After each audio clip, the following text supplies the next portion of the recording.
on my bucket list to come to Brazil, and this is like a very exciting way to get to come. And I've loved seeing your guys' university today, and it kind of feels like deja vu getting to see these zooplankton and phytoplankton labs. And so I slipped some more slides into this talk that I don't normally show, some of my more technical slides. So, because I think you guys are an audience that can actually understand the methods behind what I do. But I study marine debris, and specifically the really small stuff, the microplastic. So I'm going to talk about the work I did at Scripps Institution of Oceanography and that I continue to do on the microplastic. I don't think you guys would be here if you didn't know that plastic pollution in the ocean was a big problem that everyone's kind of started to talk about. But most people that talk about it kind of talk about it in this isolated thing of these trash islands. They think about it as these floating masses of plastic kind of away from land in the middle of the ocean, and kind of as this foreign concept, like how did it get like that? And some of what you'll find is really accurate, and some of what you'll find is very, very far off, that these trash islands are twice the size of America, that they're rubbish dumps, that people are putting the trash there on purpose. People aren't really exactly sure how this is really happening. And a lot of what I run into is that people really think that the plastic in the ocean is a true island of trash, and that it's thick enough to walk on. I'm here to tell you that's not what the middle of our oceans look like, luckily. Partially because this is a cartoon, this is a comic book, where the trash is thick enough that he actually like colonizes it. But these pictures are not comic books. These are real photos of places on this planet that are that polluted. You can see in this one, though, that there's a city skyline. So these photos are actually really near shore. Places that are this polluted are often rivers, harbors, and beaches that are this polluted. You guys are all oceanographers or oceanographers in training, so you know that rivers and harbors eventually make it to the ocean. So this trash gets to the ocean, but by the time it gets to the ocean, it doesn't look like this anymore. But before I kind of dive into how it goes from this to the microplastic that's really infecting the ocean, let me back up and explain plastic and how we even got to this dependence on plastic today. So plastic is a relatively new material. Plastic in its very first form is about 150 years old. It's the very first form was called celluloid. That's what the original photographs were printed on. It was actually, this is it. This is celluloid right here. And it was actually made as a conservation method, because even way back in 1860s, we knew we were killing too many elephants and we were running out of ivory. So they made it, they made celluloid to mimic that. And that was made out of cotton, so that's technically a bioplastic, or what we would today call a bioplastic. The first synthetic plastic, which is this, it was called bakelite. And by synthetic plastic, I mean made out of a fossil fuel, not made out of something living. And it was made out of coal. In the 1920s and 1930s, we started making plastic out of what we make it out of today, which is petroleum or oil. We made plastic out of those things, but really we were just doing it kind of as chemistry experiments. It was made in labs, and it wasn't very popular. People didn't really use it. They were just experimenting with it. Then, in the 1940s, came World War II, and that kind of changed everything. There was this plastics boom because we needed everything for the war effort. So as we needed rubber, glass, and metal, we started replacing those things with plastic. Then after the war, all these plastic factories were up and running, these plastic companies were up and running. The war ends and they're like, uh-oh, what do we do? Do we just close? No, they did the opposite of that. They made a very targeted ad campaign for all this plastic. So this is a very popular US magazine called Life magazine in 1955, and it says, "Throwaway living, disposable items cut down household chores." And look how happy they are. They're throwing away their cups and their forks and their plates, and they'll never do dishes again, and their lives are so easy.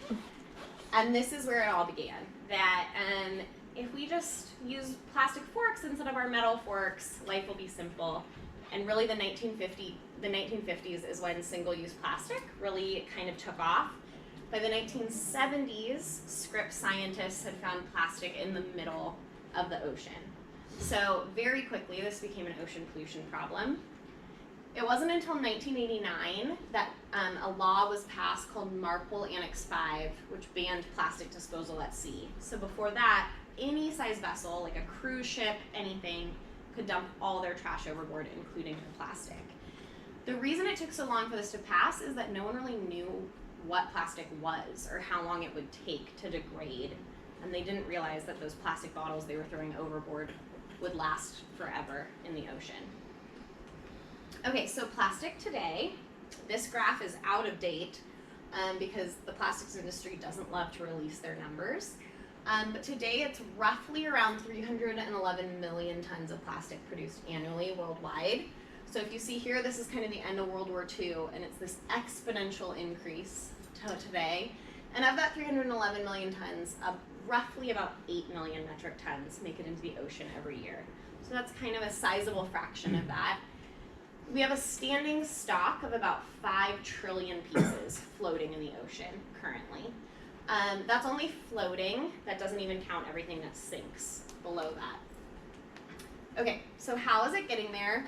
It's getting there from those same pictures I showed you before. Dirty rivers, dirty harbors, dirty beaches. That's roughly 70 to 80% of the trash that gets into the ocean. The rest is from ships and shipping.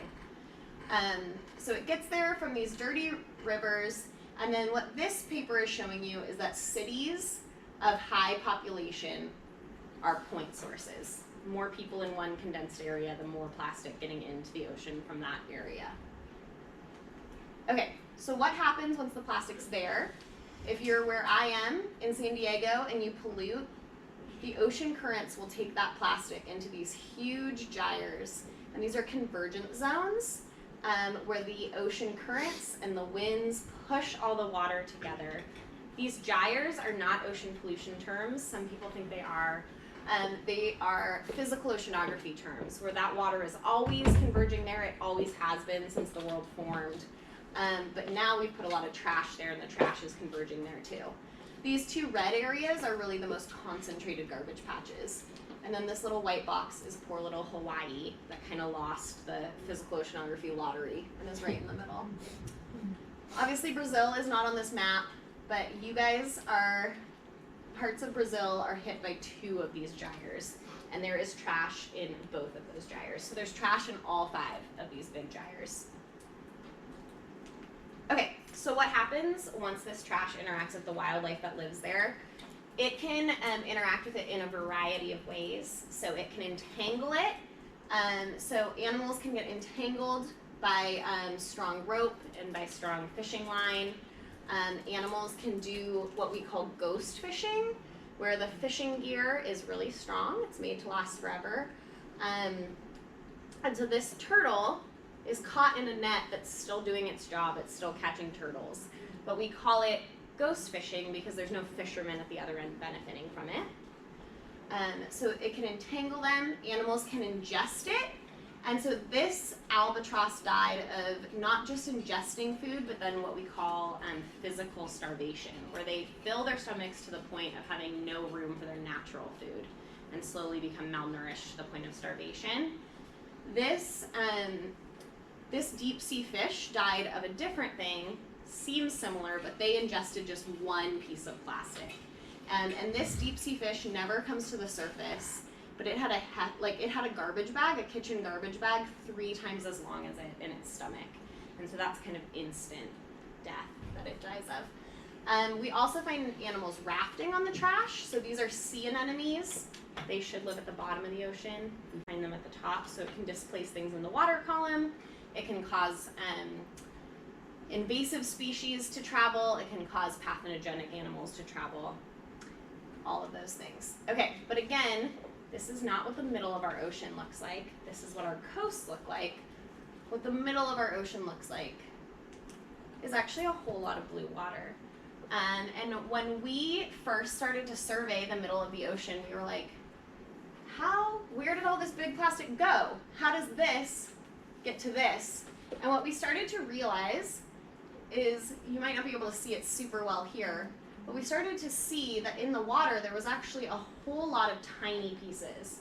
And they don't make as great of photos, but as we went to pick up this tire and we let the water settle, you start to see thousands upon thousands of confetti-sized pieces coming out of the water. And we were like, where is all this plastic coming from? So in our lab, we started to really focus on that small plastic and started to survey it. And we counted 32,000 pieces of plastic in the middle of the Pacific Ocean. And we found that over 90% of them were smaller than an M&M, or smaller than 1 square centimeter. And microplastic is defined now as 5 square millimeters.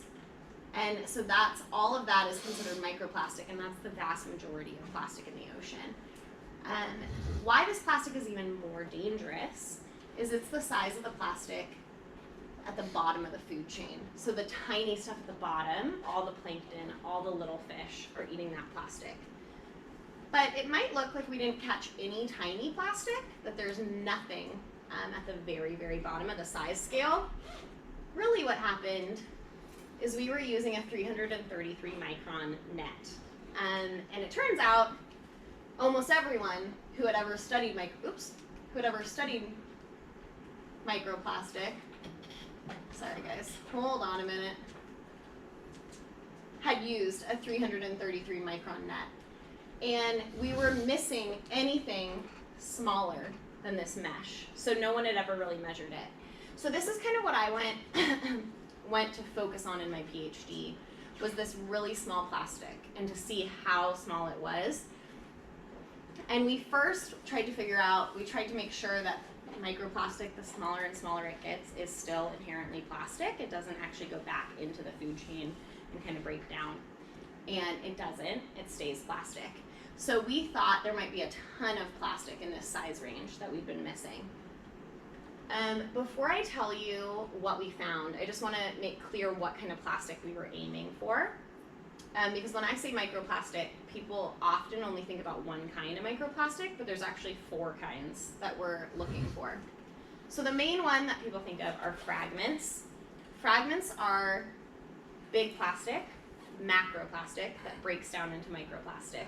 This happens through UV degradation mainly, can happen with interactions with salt, can happen a little bit by bio-breakdown in animals, but it's mainly macroplastic.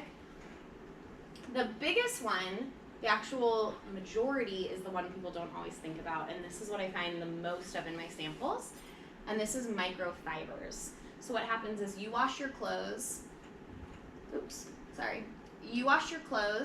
what we think of as your clothes wearing out, or the lint that you see in the dryer, is actually microfibers coming off your clothes. These are too small to get filtered out at the wastewater treatment plant. They end up out in the ocean. We find them in our samples. All of these are too small to get caught in a 333 micron net. So we hadn't really been counting these before. We're now starting to count them in huge numbers. These, similar, they're all smaller than 333 micron. These are microbeads.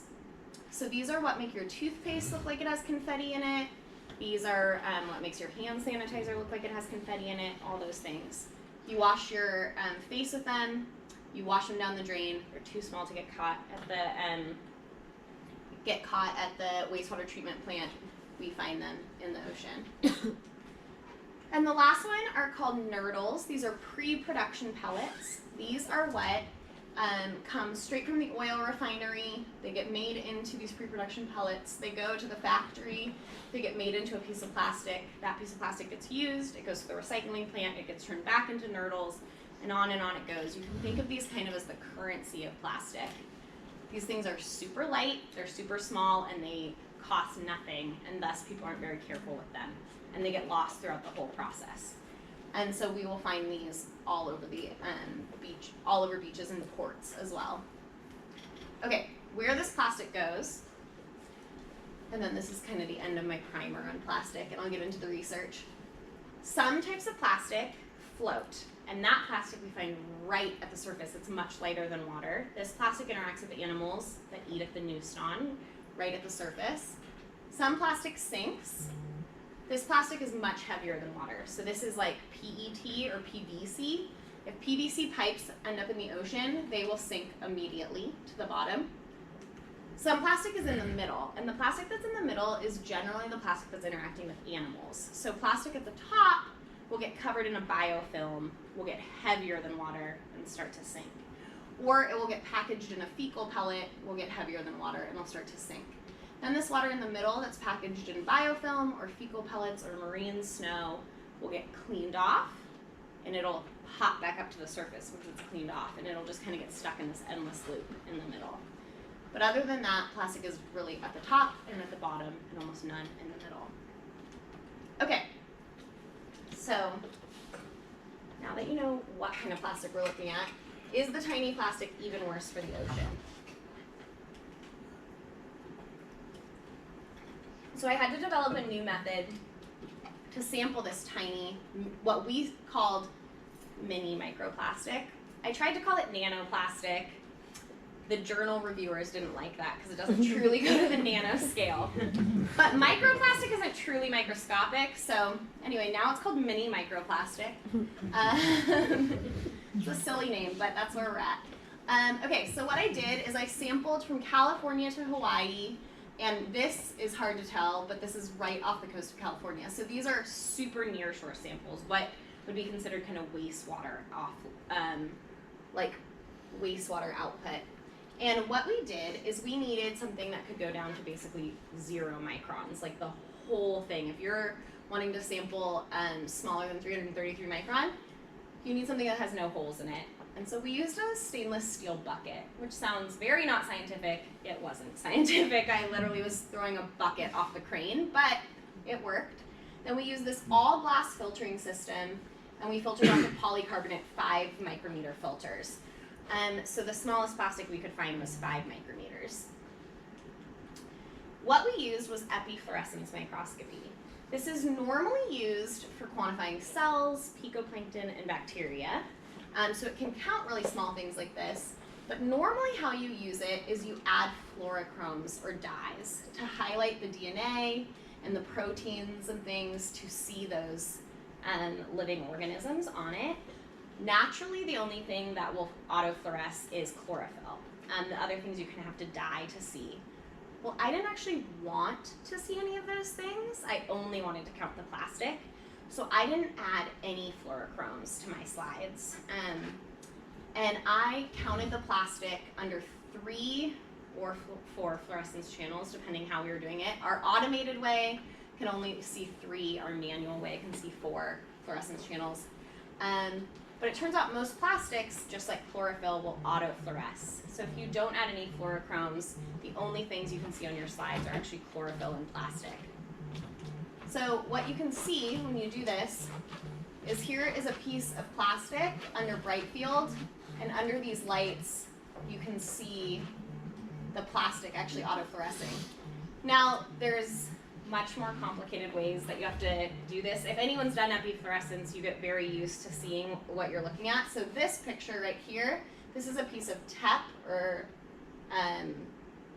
it's basically cell polymerase. We wouldn't count that because you can't see it in the bright field. But this right here is a microfiber that is autofluorescing. I know it's hard to see on this screen, and I apologize. But we ended up counting these really tiny microfibers and microplastics with epifluorescence. And so we were able to get a bulk measurement for microplastics.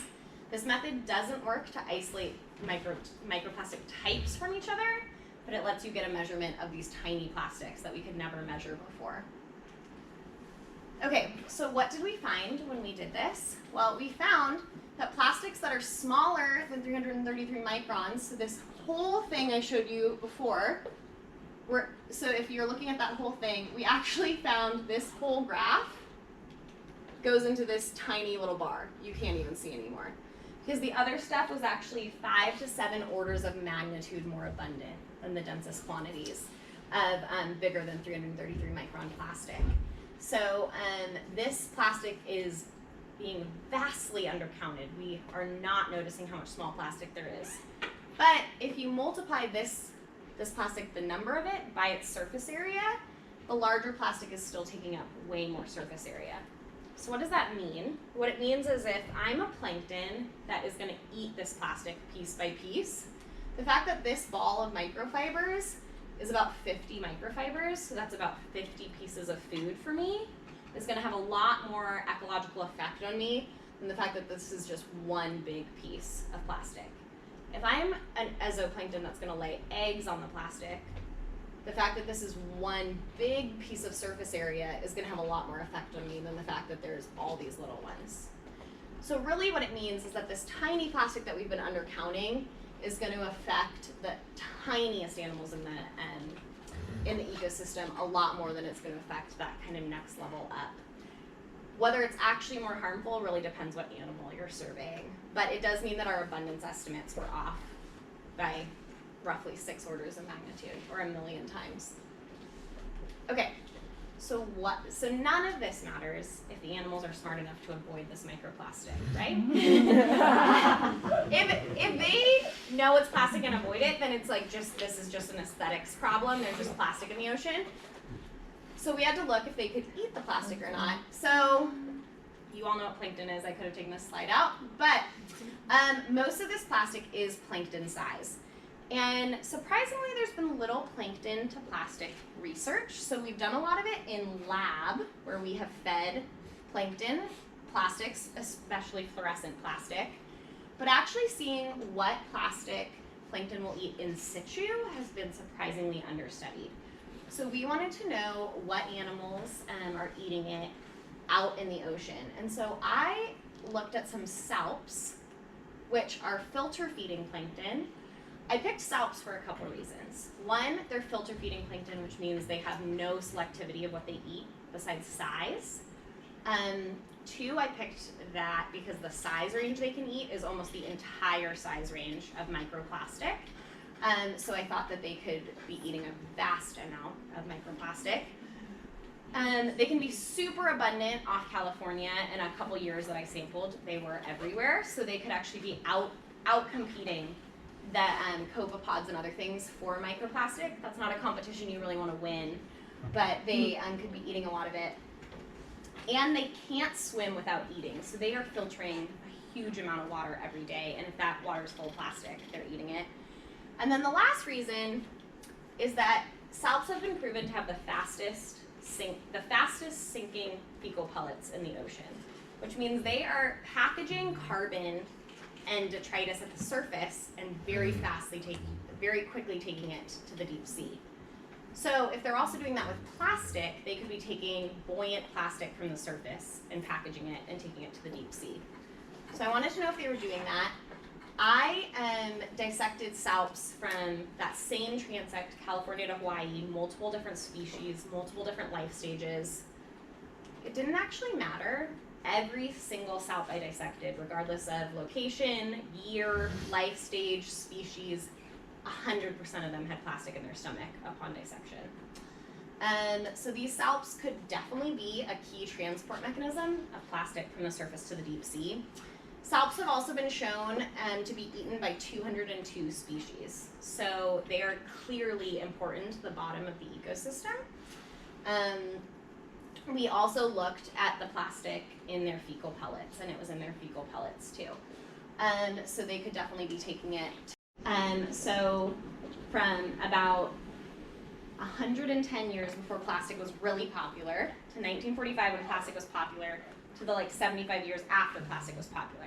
So you could really get trends of when plastic was popular. We cut the core, we dried it, we sieved it, it had already been sorted before me. All of this had been done for fish otoliths or ear bones, and it had been sieved through a pretty small mesh. Now the problem was, it had been cut and cored and dried and sieved in this lab. Plastic, plastic, plastic, plastic, plastic, plastic. So luckily for me, I had this super long core before and after what I wanted to look at. And so I could use that whole 100 years before what I wanted to look at to correct for researcher contamination, because we live in very plastic labs today. And so what I could do was, here's the core. I thought there should be plastic in this part, and there shouldn't be any plastic in this part. And so I had this built-in control for researcher contamination. So we visually sorted this whole core for plastic under a microscope. We identified that subset to plastic. I'm sorry, this is super dark, but there is plastic in these pictures. And once we had identified those to type of microfibers, fragments, microbeads, then we identified those to plastic type under FTIR. So what FTIR does is it stands for Fourier Transform Infrared Spectroscopy. And what it does is it's a broadband infrared laser that you shoot at the plastic. And there's individual wavelengths in that broadband. And they come back for each individual material, basically on Earth, will have a different FTIR signature. And so each plastic polymer always has the same signature. So if you shoot it at polystyrene, or what's styrofoam, it'll always kind of have these 3 peaks. If you shoot it at polyethylene, it'll always have these 2 peaks.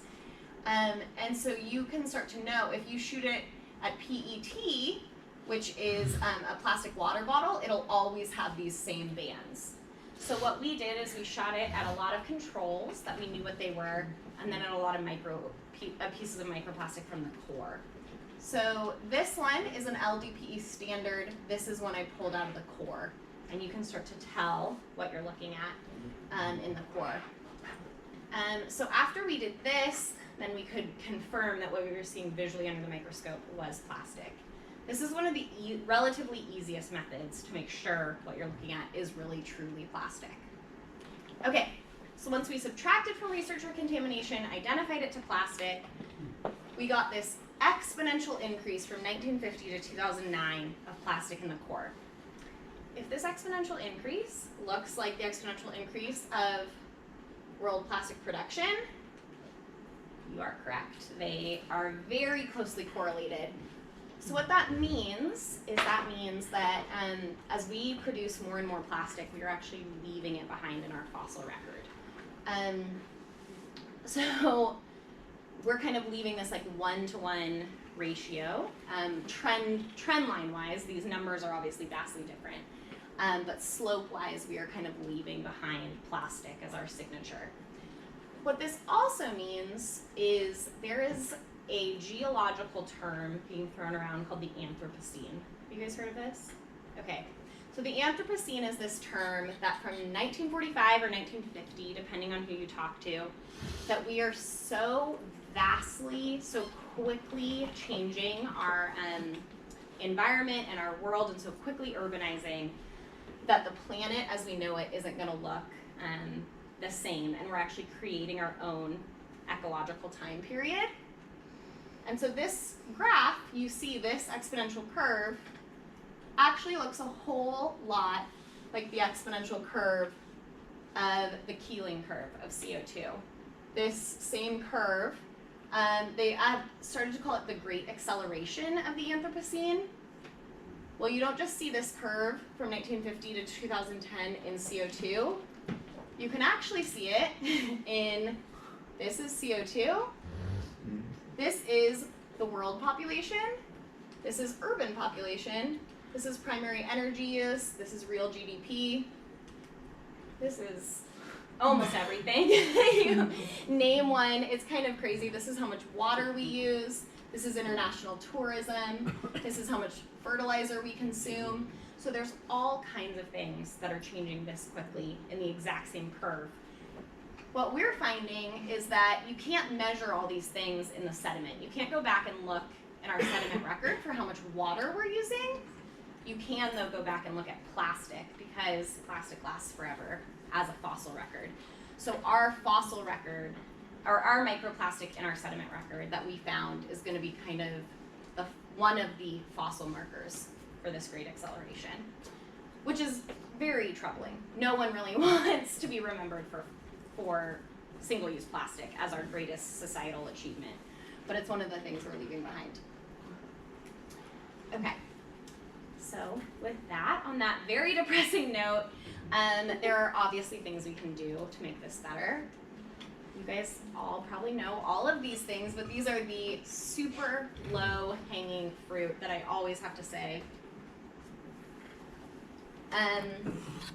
Bringing your own grocery bags sounds silly. It's actually one of the biggest things you can do. Bringing your own lunch or thinking about the way you use your lunch. You guys have metal utensils in your dining hall, which is awesome. Bring your own water bottle, metal straws. I was on the beach yesterday, I saw a lot of plastic straws and coconuts, so I was like, oh boy. So that's one. Buying recycled plastic goods. I don't know how much bioplastic you guys have here, corn-based or sugar-based. This stuff degrades just as slowly in the ocean as regular plastic. So it's not really the solution for marine plastic. It might be the solution, some of our solutions on land are getting us away from more traditional plastic, but it is not the solution to marine-based plastic as of yet. If microfibers is your concern, these are kind of the 3 products that can really help you stop how many microfibers you're letting out of your ocean, or letting out of your washing machine into the ocean.